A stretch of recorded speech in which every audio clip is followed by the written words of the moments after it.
¡Apaga eso, Tulio! ¡Tenemos una exclusiva! ¿Exclusiva? ¿Qué es eso? ¡Una noticia única que solo nosotros tenemos!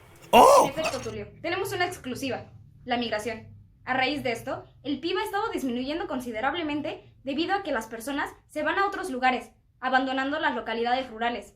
¿Esto qué quiere decir? Que los productos que se hacían ahí ya los tendremos que importar. El INEGI nos señala un valor de estas importaciones de 35.595 millones de dólares. Al hablar del aspecto social, tenemos que incluir la xenofobia. La Agencia de la ONU para los Refugiados nos dice que este es el miedo a los extranjeros. Este ha generado muchísimas muertes. Tal fue el caso en Texas, que una persona mató a mexicanos por defender su nacionalidad. Me gusta de presentarles a un invitado especial.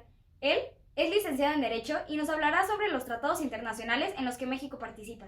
México cuenta con distintos acuerdos multilaterales que hablan sobre la migración, como por ejemplo la Convención Internacional sobre la Protección de los Derechos de todos los Trabajadores Migratorios y de sus familiares, en el que se le da igualdad a las personas migrantes.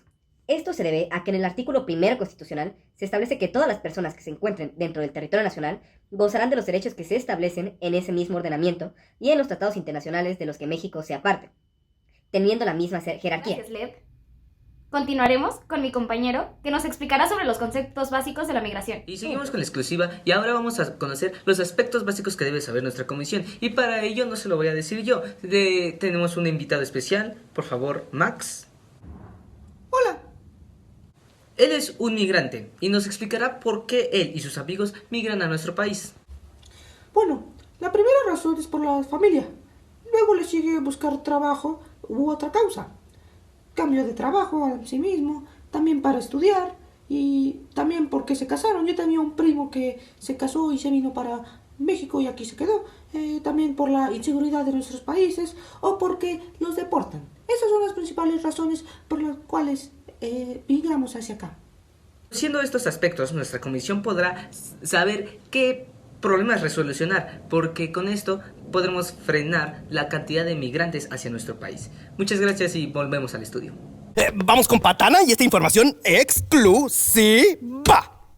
Muy buenos días, secretario Salvador. Me da gusto hablar con usted y para preguntarle pues 2 preguntas rápidas. La primera sería cuáles son los grupos de protección de migrantes y cómo funcionan. Y por otra parte, ¿cuál es la postura de su partido respecto a este tema de los migrantes?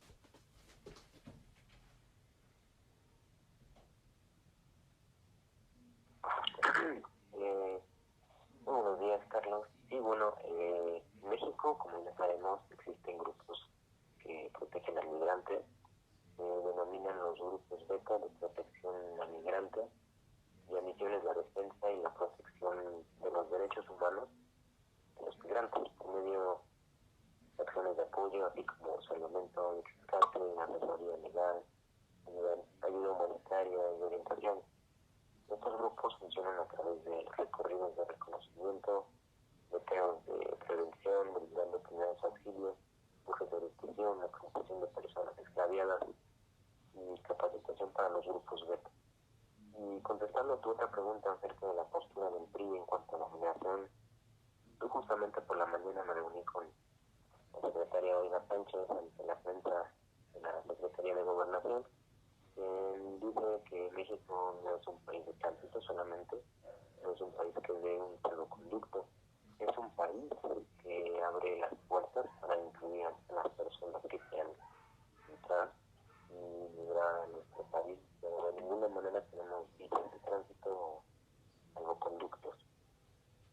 Gracias, secretario Salvador. No, ¿de qué, Carlos? Muy buenos días, gracias. Y bueno, esta fue la llamada con el secretario Salvador. Y pues bueno, volvemos al estudio y continuamos con mi compañera. ¿Y cómo estamos actualmente en este tema? Bueno, pues gracias a la llegada del presidente Donald Trump, es un tema súper complicado. Él dice que nada más vayamos y pongamos una muralla y lo que fuera. Pero no es así de fácil. Lo que se debe hacer es ver las diferencias, porque México es un país de transición. Antes la gente se quedaba aquí o los mexicanos iban más para allá, pero ahora no. Ahora viajan todos los días personas de caravanas de como 20,000 personas a buscar una solución a Estados Unidos. Entonces esto es un tema complicado que desde el 2016 se ha hecho más grande y más grande y más grande, y más en la actualidad. El origen y desarrollo histórico de la migración. Esto comienza con la independencia y durante el proceso en que México empezó a conformarse como un país. Comenzaron los procesos para ofrecer a los extranjeros la posibilidad de establecerse en territorio nacional. Al mismo tiempo, las fronteras comenzaron a establecerse. Fue el presidente Antonio López de Santa Anna quien permitió que los territorios del norte del país fueran ocupados por familias estadounidenses de origen anglosajón e irlandés. El tema de la migración en la relación México-Estados Unidos evoca un asunto de larga data, producto de debates cada vez más intensos, no solo entre ambos países, sino también al interior de cada uno de ellos.